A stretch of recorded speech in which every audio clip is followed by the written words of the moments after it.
اللہ الرحمن الرحیم۔ اللہ رب العزت کا شکر ہے جس کی توفیق سے ہم دفاع شان سیدنا صدیق اکبر و سیدنا فاروق اعظم رضی اللہ تعالی عنہ کے ایک سلسلہ وار موضوع پر گفتگو کر رہے ہیں۔ آج کی نشست میں ہم جن موضوعات پر انشاءاللہ تعالی روشنی ڈالیں گے ان میں سب سے پہلے وہ واقعہ ہے جو موضوع بھی ہے اور مکذوبہ بھی ہے، ایک جھوٹا من گھڑت واقعہ ہے جو سیدنا فاروق اعظم رضی اللہ تعالی عنہ کی شان اقدس میں تنقیص کے لیے گھڑا گیا اور اہل تشیع حضرات نے قدیم زمانے سے موضوع روایت کے طور پر اپنی کتابوں میں داخل کیا، اور وہ واقعہ ہے معاذ اللہ استغفر اللہ سیدہ کائنات حضرت فاطمۃ الزہرا رضی اللہ تعالی عنہا و سلام اللہ تعالی علیہ، آپ کے در دولت پر معاذ اللہ حملہ کیا جانا۔ یہ جھوٹ منسوب کیا جاتا ہے، ایک بہت بڑی تہمت لگائی جاتی ہے کہ سیدنا فاروق اعظم رضی اللہ تعالی عنہ سیدنا مولا علی شیر خدا رضی اللہ تعالی عنہ کو اور ان کے ساتھ دیگر کچھ افراد بنو ہاشم اور کچھ صحابہ کرام کو سیدنا صدیق اکبر رضی اللہ تعالی عنہ کی بیعت پر مجبور کرنے کے لیے سیدہ کائنات کے گھر گئے اور استغفر اللہ العظیم وہاں دروازہ کھٹکھٹایا، حتیٰ کہ بحث و تکرار ہوئی، گھر کو آگ لگا دی، دروازہ توڑ دیا۔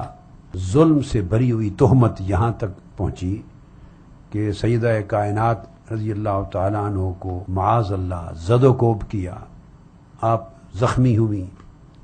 اور آپ کے بطن مبارک میں ایک صاحبزادہ تھا جس کی تولد ابھی نہیں ہوا تھا، محسن جس کا نام آتا ہے بعض کتابوں میں، اس کا اسقاط ہو گیا، اور پھر اسی زد و کوب اور اسقاط کے نتیجے میں آپ زخمی ہوئیں اور علیل ہو گئیں، اور یہی علالت اور بیماری آپ کی وفات کا باعث بنی، اور اہل تشیع حضرات پھر ان کی وفات کو شہادت کا نام دیتے ہیں۔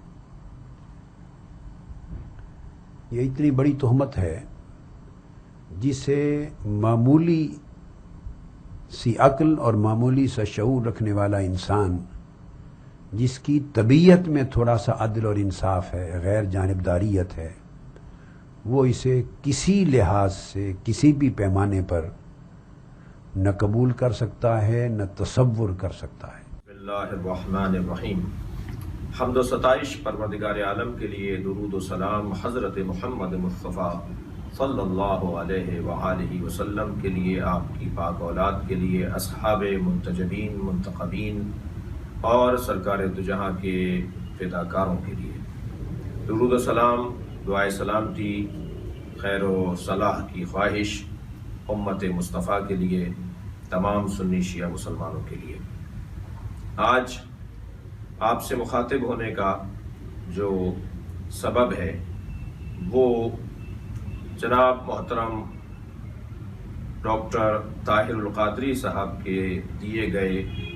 اس بیان سے متعلق ہے جو انہوں نے ضروری سمجھا اور اسے باقاعدہ اہتمام کے ساتھ بیان کیا۔ وہ مسئلہ ہے ضرب الزہرہ کا مسئلہ، قضیت و ضرب الزہرہ، قضیت و ضرب زہرہ، لطم خدہا، احراق باب زہرہ یا حد کے حرمت فاطمہ زہرا۔ ڈاکٹر صاحب نے جو دفاع کی ضرورت محسوس کی، میں چاہوں گا کہ اس پہ پہلا نقطہ آپ کی خدمت میں عرض کروں۔ یہ جو دفاع انہوں نے کیا ہے شیخین کا، اور اپنی دانست میں، اپنے گمان میں جو انہوں نے ایک علمی بحث کو اس انداز سے پیش کیا ہے، ایک تاریخی ایک علمی بحث کو اس انداز سے پیش کیا ہے کہ گویا یہ شیعوں کا کوئی مسئلہ ہے۔ پہلی بات تو میں یہ کہوں گا کہ یہ مسئلہ شیعوں کا نہیں ہے، شاید ہمارے یہاں سلیم ابن قیس کی وجہ سے اس روایت کے اوپر قیل و قال ہو شاید، لیکن یہ مسئلہ اہل سنت کے ہاں تو مسلم ہے، یعنی شیعوں کے ہاں یہ روایت من گھڑت بقول آپ کے جو کتابوں میں ڈالی گئی ہے، جو بھری گئی ہے، یہ من گھڑت اور مکذوب اور جعلی اور موضوع روایت جو شیعوں نے اپنی کتاب میں ڈالی ہے، میں سمجھتا ہوں کہ شیعوں نے اگر ڈالی ہے تو آپ سے منسوب اور آپ کے بزرگوں کی کتابوں سے ڈالی ہے، لہذا آپ اس کا دفاع یا اس موضوع پر بات کر رہے ہیں اور ہمیں مخاطب کر رہے ہیں، میں سمجھتا ہوں آپ کو اپنے بزرگوں کو مخاطب کرنا چاہیے، آپ کے بزرگوں نے کیا کچھ نہیں لکھا ہے، اور آپ نے یہ بحث چھیڑ کر اپنے لوگوں کو دھوکے میں اور اپنے لوگوں کو کسی خدعے میں مبتلا کیا ہے۔ یہ روایت موضوع ہے یا مکذوبہ ہے تو آپ کے بزرگوں نے ہی یہ روایت لکھی ہے۔ جہاں تک بات آپ نے اعتدال اور غیر جانبدارانہ عنوان سے کی کہ اگر کوئی معتدل بھی ہو اور غیر جانبدار بھی ہو تو ویسی بات نہیں کرے گا، تو اعتدال کا مطلب ہرگز حقائق کو چھپانا اور حق کا کتمان نہیں ہے۔ ایک علمی بحث ہے، ایک تاریخی بحث ہے، ایک حقیقت ہے جو لکھی گئی ہے، بزرگوں نے لکھی ہے۔ میں آپ سے بس اتنا ہی کہتا ہوں، آگے بڑھوں اور اس مرحلے کے اوپر آگے جاؤں کہ یہ مسئلہ اہل سنت کا مسئلہ ہے۔ ہم نے شیخین کے بارے میں سکوت اللسان کو اپنا موقف بنایا تھا، مگر شاید آپ چاہتے ہیں کہ یہ علمی باب کھلے۔ پوری دنیا تشیع میں یہ مسئلہ مسلم ہے، مگر کیونکہ آپ نے اردو میں بات کی ہے تو عراق اور ایران والے آپ کو جواب نہیں دیں گے، بلکہ یہ جواب میرا بنتا تھا کہ میں آپ کو دوں۔ میں برادران اہل سنت کی معتبر ترین کتابوں کا آپ کو تعارف کرواؤں اور ایک ایک کتاب کھول کھول کے آپ کو دکھاؤں کہ برادران اہل سنت کے بزرگ علماء کرام نے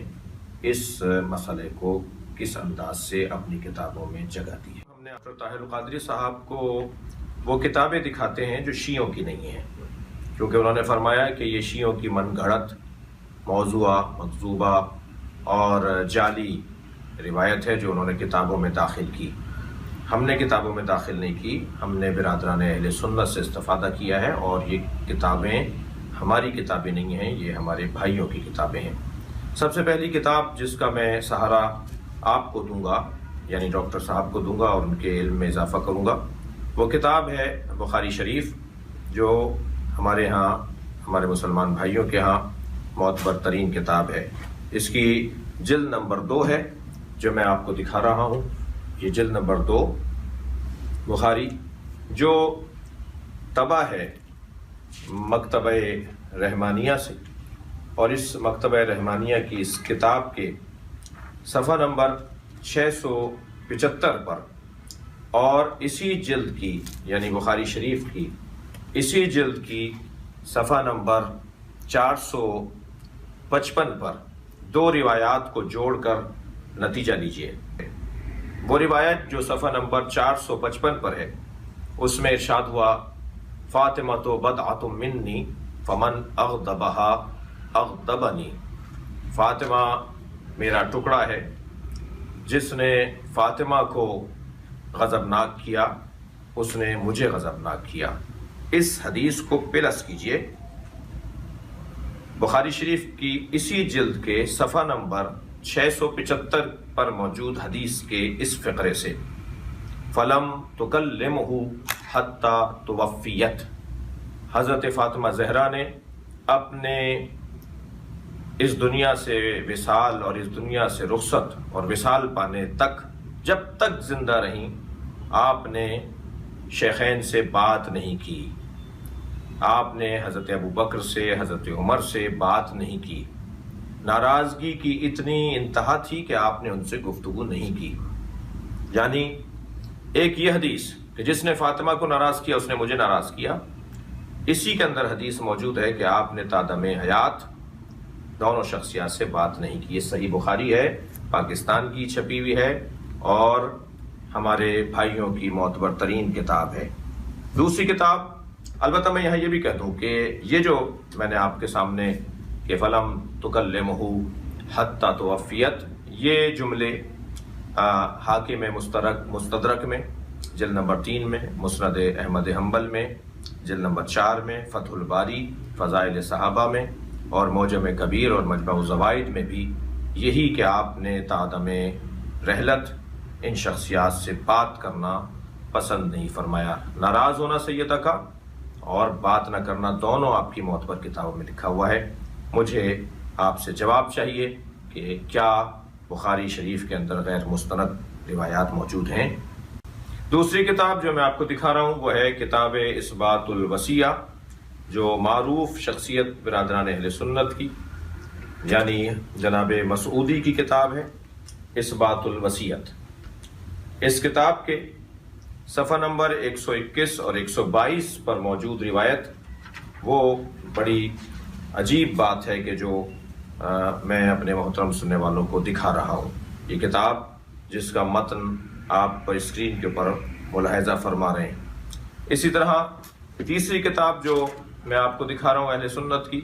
وہ تاریخ یعقوبی ہے۔ تاریخ یعقوبی یہ ایک معتبر ترین تاریخ اور جس کو کہہ لیجئے کہ جس کا اعتبار کیا جاتا ہے۔ اس کا جلد نمبر 1 اور 2 صفحہ نمبر 75-76 اس کے اوپر موجود عبارت آپ اسکرین کے اوپر ملاحظہ فرما رہے ہیں کہ اس میں کیا لکھا ہوا ہے کہ یہ واقعہ کیسے گزرا اور کیا ہوا، اور حضرت ابوبکر کی بیعت کے موقع پر حضرت علی کے ساتھ اور جناب زہرا کے ساتھ کیا کیا گیا۔ اس کے بعد تیسری کتاب ہے وہ ہے کنز العمال، جناب متقی ہندی صاحب کی کتاب، جس کا صفحہ نمبر 651 آپ کے سامنے اسکرین کے اوپر چل رہا ہے، جس میں حضرت ابوبکر کی بیعت کے موقع پر یہ واقعہ کیا گزرا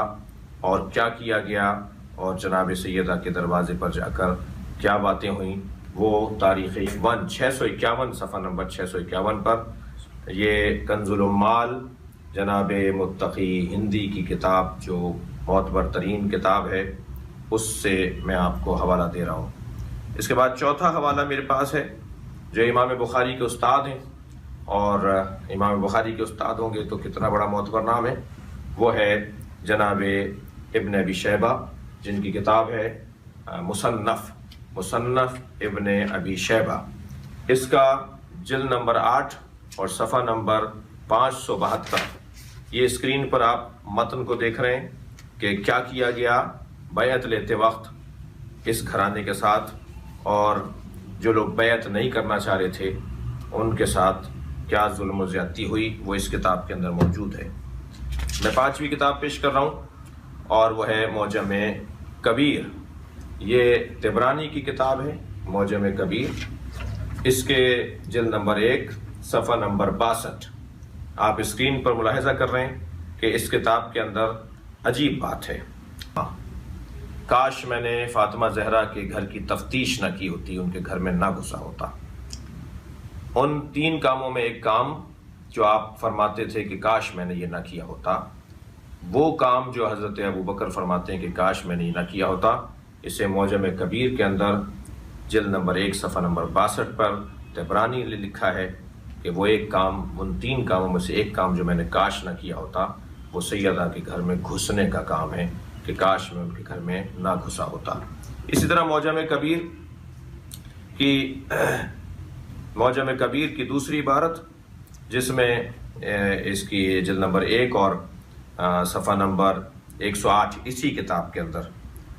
معجم کبیر کی جلد نمبر 1 صفحہ نمبر 108 اسی جلد کے اندر طبرانی لکھتے ہیں قال رسول اللہ لفاطمہ ان اللہ یغضب لغضبک ویرضی لرضاک، جناب سیدہ کی عظمت پر کہ جس نے فاطمہ کو راضی کیا اس نے گویا اللہ کو راضی کیا، اور اللہ راضی ہوتا ہے جس سے فاطمہ راضی ہو، اور اللہ ناراض ہوتا ہے جس سے فاطمہ ناراض ہو۔ یہ حدیث بیان کرنے کی سرکار دو جہاں کو کیا احتیاج تھی، کیوں حضرت نے بیان کی؟ یہ کوئی غضبناک ہونا تھا، یہ بعد میں کچھ ہونا تھا جس کی وجہ سے سرکار نے خاص طور پہ یہ اس لہجے کی حدیث کسی اور کے لیے نہیں آئی ہے، جناب زہرا کے علاوہ اس لہجے کی حدیث کسی اور کے لیے نہیں آئی کہ جس سے فاطمہ راضی اس سے اللہ راضی، اور جس سے فاطمہ ناراض اس سے اللہ ناراض، کیونکہ ناراض ہونا اور راضی ہونے کا مرحلہ بعد میں گزرنا تھا۔ اس کے بعد کی جو کتاب میں آپ کو پیش کر رہا ہوں وہ ہے الاموال لابن زنجویہ۔ یہ کتاب برادران اہل سنت کی کتاب اسے ابن قتیبہ نے لکھا ہے، اور یہ در حقیقت اہل سنت کی ایک معتبر اور محترم کتاب ہے۔ اس کا صفحہ نمبر 126 کے اوپر کیا ہوا، سیدہ کے گھر میں کیسے داخل ہوئے، اور حضرت ابوبکر اقرار کر رہے ہیں کہ میں نے ایسا کیا۔ اور آپ کو معلوم ہے کہ کسی چیز کو ثابت کرنے کا جو ذریعہ ہوتا ہے، طریقہ ہوتا ہے، وہ ایک بینہ و دلیل ہوا کرتی ہے، ایک قرائن ہوا کرتے ہیں، اور ایک اقرار ہوا کرتا ہے۔